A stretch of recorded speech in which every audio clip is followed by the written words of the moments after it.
शिमग्यासाठी खास सुविधा 1 मार्च पासून समुद्री मार्गे तळ कोकण गाठता येणार। शिमग्याच्या पार्श्वभूमीवर कोकणवासियांसाठी राज्य सरकारकडून मोठी घोषणा करण्यात आली आहे। मुख्यमंत्री देवेंद्र फडणवीस यांच्या नेतृत्वाखाली राज्य सरकारने मुंबईहून समुद्री मार्गाने थेट विजयदुर्गपर्यंत फेरी सेवा सुरू करण्याचा निर्णय घेतला आहे। येत्या 1 मार्च पासून ही सेवा सुरू होणार असून कोकणात जाणाऱ्या प्रवाशांसाठी हा मोठा दिलासा देखील मानला जात आहे।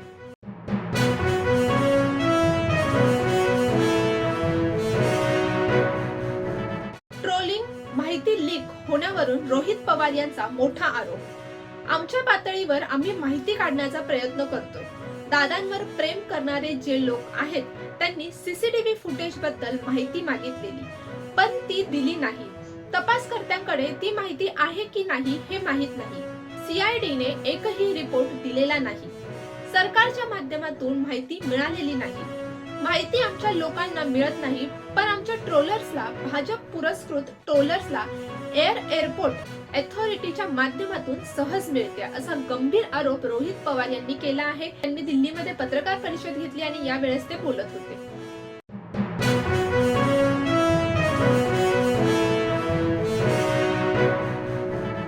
मंत्री दादा भुसे यांनी शिवसेना ठाकरे गटाचे खासदार संजय राऊत यांच्या विरोधात दाखल केलेल्या अब्रूनुकसानीच्या खटल्याच्या सुनावणी दरम्यान मालेगाव न्यायालयात एक वेगळंच चित्र पाहायला मिळाले। न्यायालयात दोन्ही नेते एकमेकांविरोधात असले तरी कोर्टात येताना मात्र ते हसत हसत एकत्र आल्याचे चित्र पाहायला मिळतंय। तसेच ते आतमध्ये देखील एकत्र शेजारी बसल्याचे पाहायला मिळाले। त्यामुळे राजकीय वर्तुळात चर्चांना चांगलंच उधाण आलं आहे।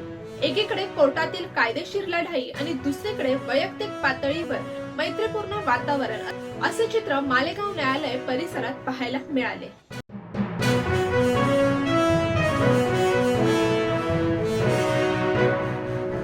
टिपूच्या नावाने भाजप टिपऱ्या वाजवतोय, संजय राऊत भडकले। गेल्या काही दिवसांपासून राज्याच्या राजकारणात टिपू सुलतानचा मुद्दा चांगलाच गाजत आहे। मालेगावचे उपमहापौर निहाल अहमद यांच्या केबिन मध्ये टिपू सुलतानचा फोटो लावण्यावरून हा वाद झाला होता।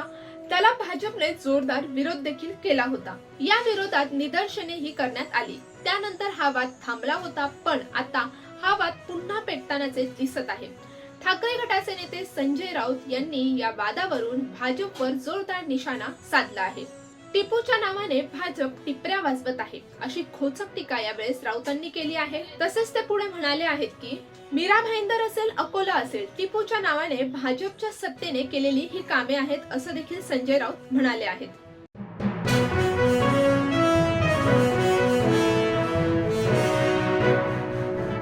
धुरंधर 2 ची मोठी अपडेट आली समोर। धुरंधर या सिनेमाने फक्त चाहत्यांच्याच मनावर नाही तर पूर्ण बॉक्स ऑफिसवर राज्य केलं होतं। अशातच धुरंधर सिनेमापेक्षा त्याच्या दुप्पट पटीने धुरंधर 2 सिनेमा असेल अशी चर्चा सगळीकडे चालू होती। अशातच धुरंधर 2 सिनेमाचा टीजर हा प्रदर्शित झाला आणि चाहत्यांची मात्र निराशा झाली आहे। कारण टीजर मध्ये काही हटके असेल असे सर्वांना वाटत होतं, पण असं काही झालं नाही। त्यामुळे 5 मार्च रोजी सिनेमाचा ट्रेलर प्रदर्शित होणार आहे आणि ट्रेलर मध्ये नेमकं काय असणार आहे याची चाहत्यांमध्ये उत्सुकता शिगेला पोहोचलेली आहे।